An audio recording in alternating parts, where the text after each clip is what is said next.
पुणे से इस वक्त की सबसे दिल दहला देने वाली खबर नवेले ब्रिज, जिसे लोग पहले ही मौत का पुल कहने लगे थे, आज उसने अपना सबसे खौफनाक रूप दिखा दिया। शाम का समय ट्रैफिक सामान्य, तभी राजस्थान पासिंग का एक भारी भरकम कंटेनर नवेले ब्रिज के खतरनाक ढलान पर चढ़ रहा था। ड्राइवर को शायद अंदाजा भी नहीं था कि आने वाले 2 किलोमीटर उसकी जिंदगी के आखिरी 2 किलोमीटर साबित होने वाले हैं। ढलान जैसे जैसे बढ़ी, कंटेनर रफ्तार पकड़ता गया और अचानक ब्रेक फेल। ड्राइवर कुछ समझ पाता उससे पहले कंटेनर बेकाबू हो गया और मौत बनकर सड़क पर दौड़ पड़ा। सामने चल रही कारें, बाइक, एसयूवी एक के बाद एक चपेट में आती चली गईं। लोगों ने ब्रेक लगाए, चीखे, किनारे होने की कोशिश की, लेकिन कंटेनर रुका नहीं। करीब 22 गाड़ियां उसकी चपेट में आ गई। कुछ वाहन इतने बुरी तरह क्षतिग्रस्त हुए कि घटनास्थल देखकर रूह कांप जाए। एक सीएनजी कार तो 2 ट्रकों के बीच पूरी तरह सैंडविच हो गई। दमकल विभाग को आग बुझाने और घायलों को बाहर निकालने में भारी मशक्कत करनी पड़ी। पुलिस के मुताबिक 7 से 8 लोगों की मौत हुई है और सबसे दुखद, कंटेनर ड्राइवर की जान भी मौके पर ही चली गई। एम्बुलेंस, दमकल, पुलिस, पूरा इलाका कुछ ही मिनटों में युद्ध भूमि में बदल गया। घायलों को तुरंत नजदीकी अस्पताल पहुंचाया गया। कई की पहचान अभी तक नहीं हो पाई है।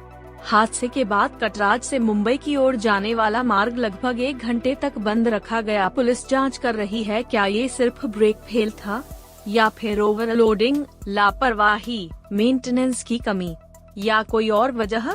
नवेले ब्रिज हादसों के लिए बदनाम रहा है, लेकिन आज का यह हादसा जिसने 2 किलोमीटर को मौत का रास्ता बना दिया, पुणे इसे बरसों तक नहीं भूल पाएगा। पुणे से मुन्ना मुजावर की विशेष रिपोर्ट।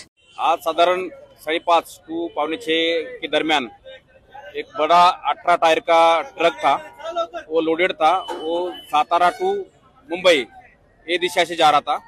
नवेले ब्रिज के पास लगभग उस टाइम पर शायद उसका ब्रेक फेल हो चुका था, क्योंकि स्पीड मास बहुत दिख रहे हैं। उस इम्पैक्ट जहाँ हुआ उसके पहले से 500-600 मीटर कई गाड़ियों को ठोकते चला आया था सामने। लेकिन आगे दूसरा 18 टायर का ट्रक, वो भी लोडेड था। उस ट्रक को जाके पीछे से उसने मतलब क्लैश हो गया। अनफॉर्चुनेटली जो दोनों गाड़ी के बीच में एक छोटा गाड़ी आ गया था, कार था, उसमें से वो इम्पैक्ट के कारण से वो वहाँ आग लग गई। आग लगने के कारण से दुर्दैव से अनफॉर्चुनेटली वहाँ के जो कार के पैसेंजर्स थे, शायद उनकी डेथ हो चुकी है। लेकिन हमने सब रेस्क्यू ऑपरेशन किया है और सभी बॉडी 6 बॉडी अभी तक रिकवर हो चुकी है। उनको ससुर हॉस्पिटल में आगे की कार्रवाई के लिए भेज दिया है बीजी मेडिकल कॉलेज में। दूसरा, बहुत सारे बाकी के व्हीकल्स भी डैमेज हो चुके हैं एक्सीडेंट में। लगभग 15 to 20 व्हीकल्स वो ठोकती हुई आई थी ट्रक, तो उनको भी रास्ते से निकाला है। उनमें से भी बहुत सारे लोग इंजूर्ड है। इंजूर्ड लोगों को आसपास के जो हॉस्पिटल्स है उनको वहाँ भर्ती किया है।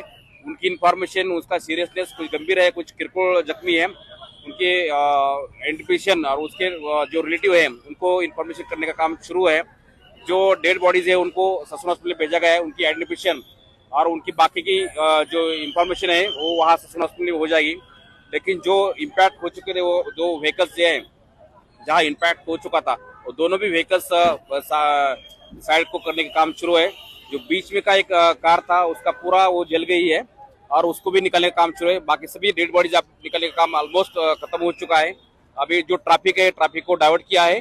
बाकी जो इंजोर्ड है, सीरियस इंजोर्ड है, उनकी इन्फॉर्मेशन और उसकी सीरियसनेस, उनकी इन्फॉर्मेशन लेकर काम शुरू है। प्राइमरी मतलब इन्फॉर्मेशन ऐसी तो है, लेकिन ब्रेक फेल होने के कारण स्किड मास के दिख रहा है, तो ब्रेक फेल होने के कारण से ये अपघात मतलब ये एक्सीडेंट हो चुका है, ऐसी इन्फॉर्मेशन मिल रही है। लेकिन बाकी का जो इन्वेस्टिगेशन है अभी चालू है। बाकी डिटेल जो इन्फॉर्मेशन है आपको शेयर की जाएगी। अभी तक 6 डेथ हो चुके हैं। So far 6 bodies has been recovered and the bodies has been sent to Sassoon Hospital for autopsy. Their identification and their relatives information is going on.